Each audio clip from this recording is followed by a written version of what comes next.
जिन 10 जनपदों ने सबसे अच्छा काम किया, उन 10 जनपदों में से पहले 5 जनपद उत्तर प्रदेश के थे और टॉप 20 में उत्तर प्रदेश के सभी 8 के 8 जनपद थे।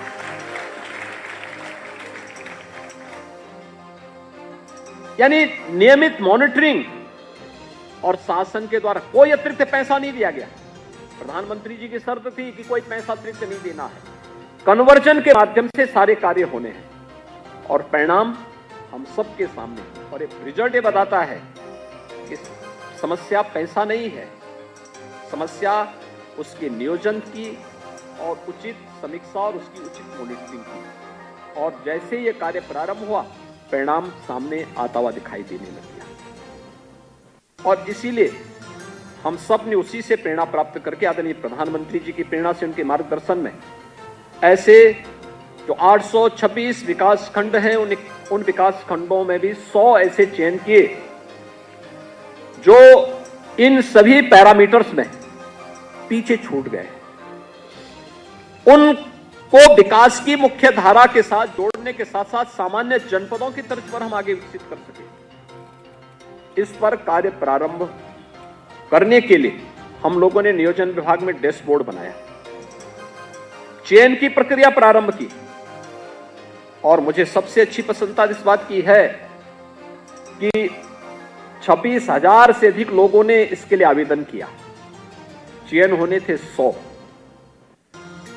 और ये भी हर व्यक्ति जानता था कि जो चयन होना है, उन्होंने एक शोधार्थी के रूप में काम करना है, इंडिपेंडेंट नहीं, वहां ब्लॉक की टीम के साथ में एक समन्वय, टीम वर्क दिखना चाहिए। उस टीम वर्क के साथ उनको कार्य करना है और वहां पे शासन उनको इस दौरान एक निश्चित मान दे देगी, लेकिन उनको अपने हर एक गतिविधि को प्रतिदिन अपडेट करना पड़ेगा। कहां का विजिट किया, वहां के परिणाम क्या है।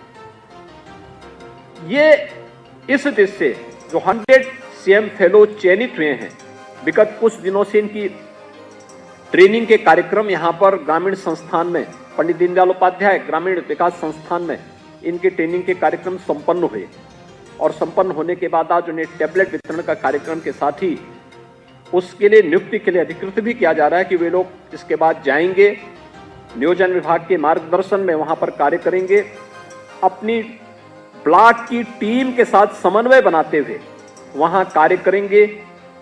जिले के अंदर सीडीओ, क्योंकि केवल 34 जनपदों में ये 100 विकास खंड आए, वहां के सीडीओ को इसका नोडल अधिकारी बनाया गया है।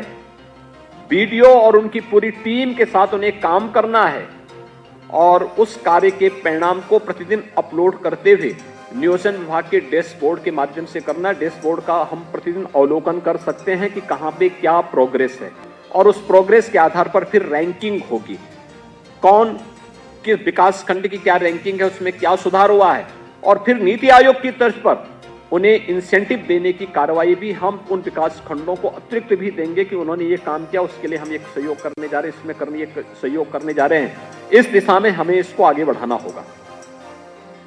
इसमें कुछ चीजें हैं जिस पर एक तो जो 100 फेलोज हैं, इनसे सबसे मैं कहूंगा उनके लिए शोध का एक अवसर भी है। ये ग्रामीण विकास में शोध का एक अवसर, पूरा एक विकास खंड उनके लिए कार्य करने के लिए मिलेगा। ग्रामीण विकास के लिए इससे अच्छा मॉडल आपके पास नहीं हो सकता। उत्तर प्रदेश जैसी बड़ी आबादी का राज्य, आप सब जानते हैं, राष्ट्रपिता महात्मा गांधी के ग्राम स्वराज की परिकल्पना को हम साकार कर सकते हैं और उन्हें साकार करने के लिए भारत की ग्रामीण अर्थव्यवस्था किसी कालखंड में भारत की अर्थव्यवस्था के आधार हुआ करती थी।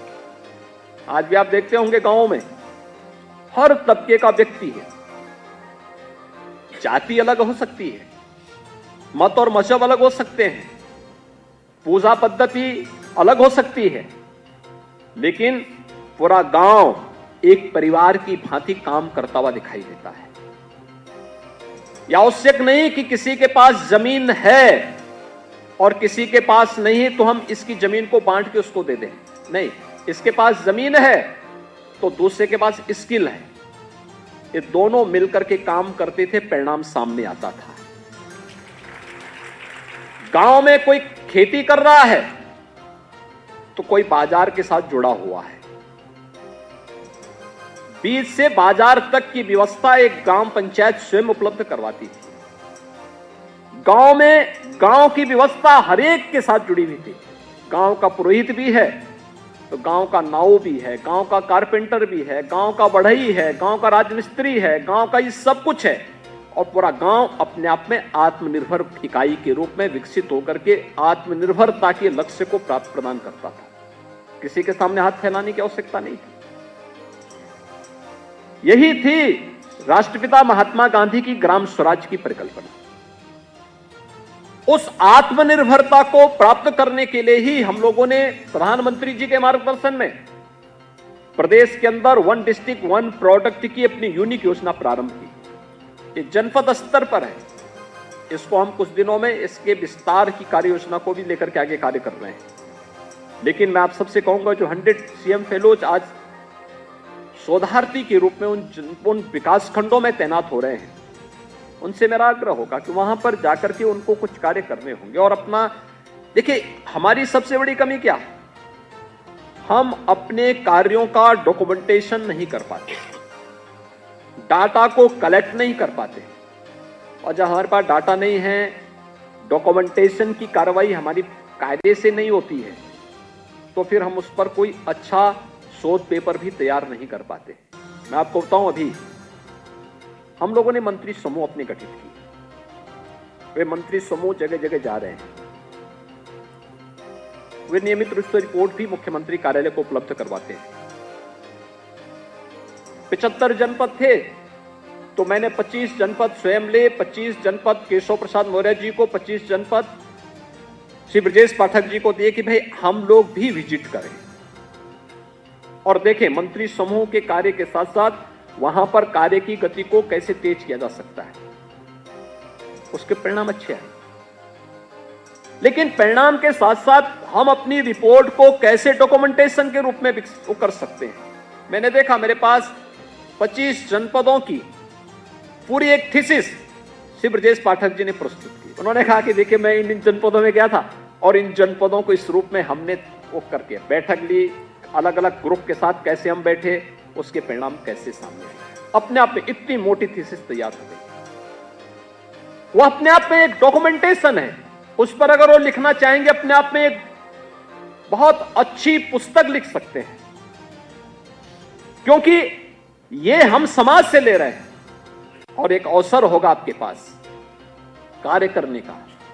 मैं जब बार बार कहता हूं, हो सकता मेरी बात को बहुत सारे लोग बुरा मानते होंगे, मैं जब बार बार कहता हूं कि शिक्षकों को पठन पाठन के अलावा उनको गांव की जनगणना के साथ साथ मतदाता सूची के कार्य के साथ जरूर जाना चाहिए। उसने गांव की सामाजिक आर्थिक परिस्थिति की पूरी जानकारी हो पाती है।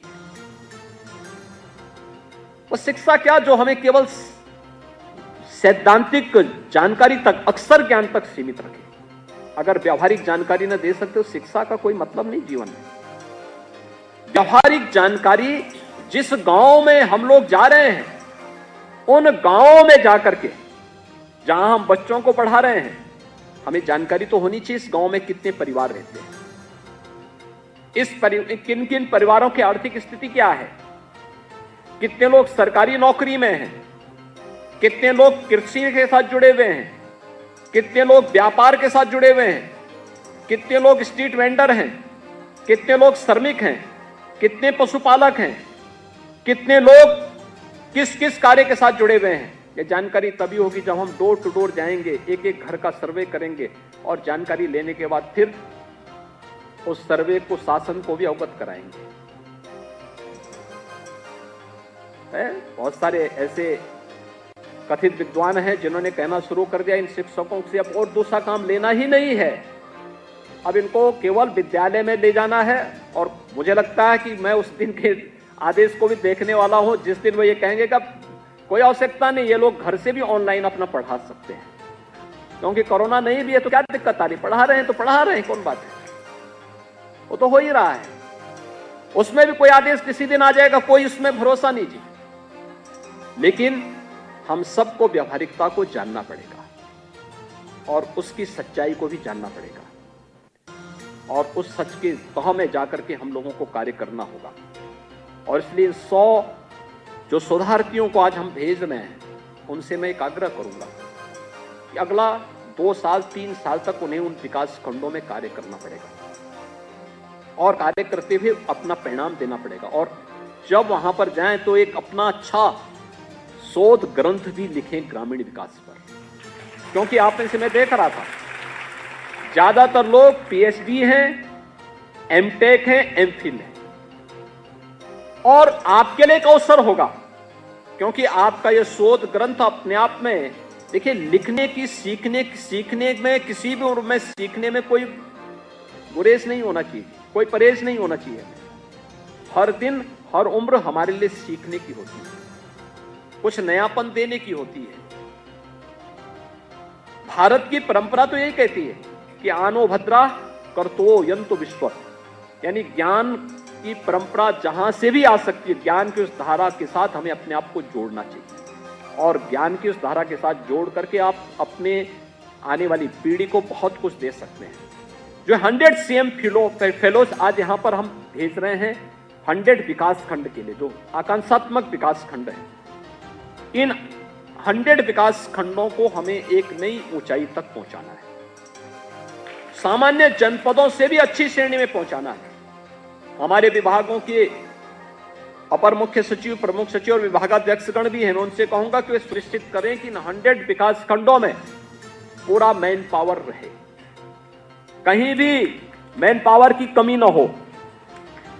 100 विकास खंडों के जो सीएम फेलोज वहां जा रहे हैं, इनके लिए आवासीय व्यवस्था जिला प्रशासन उन विकास खंड मुख्यालयों पर करे और वहां पर एक सुरक्षित और अच्छा वातावरण उन लोगों को दें।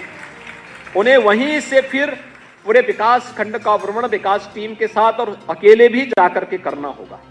इस बात की ट्रेनिंग उन्हें पिछले कुछ दिनों की ट्रेनिंग के दौरान दी गई होगी और मैं आपको इस बात के लिए आश्वस्त दे रहा हूं। मैं यहाँ चीफ सेक्रेटरी भी बैठे हुए हैं, नियुक्ति विभाग के हमारे अपर मुख्य सचिव और अन्य अधिकारी गण भी हैं, कि जो 100 सीएम फेलोज होंगे एक नया प्रयोग होगा। इनमें से जो भी बाद में शासकीय सेवा में आना चाहेगा, इनको हम वेटेज देंगे, एक निश्चित वेटेज देने का काम भी करेंगे और इनको मिलना भी चाहिए, क्योंकि तब तक इनके पास कार्य का एक अनुभव हो चुका होगा और इनको शासकीय सेवा में फिर वेटेज, एज में रिलैक्सेशन और साथ साथ इस कार्य का अगर इनकी अच्छी रैंकिंग है तो उसके लिए फिर हमें उनको उस व्यवस्था के साथ जोड़ने की कार्रवाई के लिए भी शासकीय सेवा में जब विज्ञापन निकलेंगे 2 साल 3 साल के बाद, तो उसमें एक वेटेज भी उनको देने की कार्रवाई के साथ एक प्रक्रिया अभी से जुड़नी चाहिए, जिससे आने वाले समय में इस प्रकार के फेलोज को हम प्रदेश के अंदर अन्य क्षेत्रों में भी लागू कर सकें। अभी तो हम ग्रामीण क्षेत्र में दे रहे हैं, अभी हमें नगर विकास के क्षेत्र में भी इस प्रकार का कार्य करना है। हमारे पास इस समय देश के अंदर सबसे बड़ा अर्बन बॉडीज हमारे पास हो चुकी है। अर्बन बॉडीज का मतलब यानी 763, और मेरा अनुमान है कि कुछ समय के बाद ये बढ़कर के 800 क्रॉस करेगा। लेकिन अभी भी वहां बुनियादी सुविधाओं का अभाव है। हम इन नगर निकायों को आत्मनिर्भर कैसे बनाएंगे, जनता को बुनियादी सुविधाएं कैसे उपलब्ध करवाएंगे, ये इस दिशा हम उस पर कार्य करेंगे। मैंने औद्योगिक विकास विभाग को भी कहा है कि प्रदेश में निवेश के लिए भी कुछ फेलोज हमें रखने चाहिए, आईआईएम से जुड़े हुए हों, आईआईटी से जुड़े हुए हों, विश्वविद्यालय से जुड़े हुए हों, ऐसे 50 हो 100 हो, उनको हम जोड़ें और एक एक निवेशक के साथ उन्हें जोड़ें। निवेशक ने आवेदन किया, आवेदन उसका पर्याप्त है, फिर शेष कार्य हमारा फेलो यहां पे करेगा। उसको जब तक कि उसकी फैक्ट्री का भूमि पूजन का कार्य और उसका कार्य शुभारंभ न हो जाए, तब तक की निगरानी का काम और उसको अपडेट करने का काम और फेलो स्वयं ही करे। इस दिशा में औद्योगिक विकास को भी इस विभाग के साथ आगे बढ़ने की आवश्यकता है। हमें निर्णय लेने की प्रकृति के साथ आगे बढ़ना होगा, अपनी यंग जनरेशन को आगे बढ़ के उसकी ऊर्जा का लाभ हमें लेना होगा। और जब भी हम इस कार्य को करेंगे, हमारी जो प्रतिभावान युवा शक्ति है, जो आज दुनिया के सामने अपनी प्रतिभा और अपनी ऊर्जा का लाभ दे रहा है, इसकी प्रतिभा और ऊर्जा का लाभ अगर उत्तर प्रदेश को प्राप्त होगा, उत्तर प्रदेश को देश की नंबर 1 की अर्थव्यवस्था बनने में कोई देर नहीं लगेगी। नंबर 1 की अर्थव्यवस्था बनने में हमें कोई देर नहीं लगेगी। इस कार्यक्रम को हम आगे बढ़ाएंगे इस विश्वास के साथ। मैं 100 जो सीएम फेलोज हैं, जिन्हें आज 100 आकांक्षात्मक विकास खंडों में जाकर के अपने कौशल का परिचय देना है, उनके प्रति अपनी शुभकामनाएं देता हूं। आप सबको दीपावली की मंगलमय शुभकामनाएं भी देता हूं और विश्वास व्यक्त करता हूं कि आप सभी में एक स्वस्थ प्रतिस्पर्धा विकसित हो,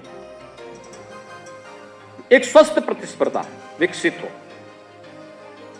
और मेरा यह मानना है, कार्य करने की उम्मीद वहीं पे होती है जहां पर पहले न हुआ हो या जहां पर लोग कम विकसित हुआ हो। आपको उस कंपनी के दो उन एजेंट्स की जानकारी होगी जिनके बारे में, जिनको कंपनी ने चयन तो किया, लेकिन चयन करने के बाद जब उनसे पूछा गया कि भाई आप कैसे कार्य करेंगे, भ्रमण करने के बाद उनका इंटरव्यू लिया जा रहा था। 2 लोग थे, दोनों में से दोनों ने अलग अलग वक्तव्य दिए। एक ने कहा जूता बनाने वाली कंपनी थी, तो उसने कहा साहब यहां पे जूता फैक्ट्री चल नहीं पाएगी। तो उन्होंने कहा क्यों? कहा साहब यहां कोई जूता पहनता ही नहीं है। दूसरे से पूछा गया, उसने कहा कि चयन एक का होना था। उसने कहा साहब यहां पे फैक्ट्री बहुत अच्छी चलेगी, क्योंकि यहां किसी के पैर में जूता नहीं है, और जब हम बनाएंगे उसका प्रचार प्रसार करेंगे, हम उसको पहनने का अभ्यास करवाएंगे, तो ये जूता खूब बिकेगा।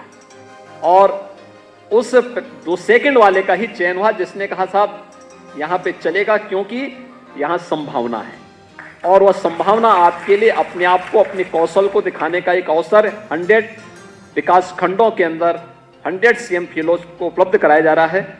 आप सभी के प्रति मेरी शुभकामनाएं हैं। धन्यवाद। जय हिंद।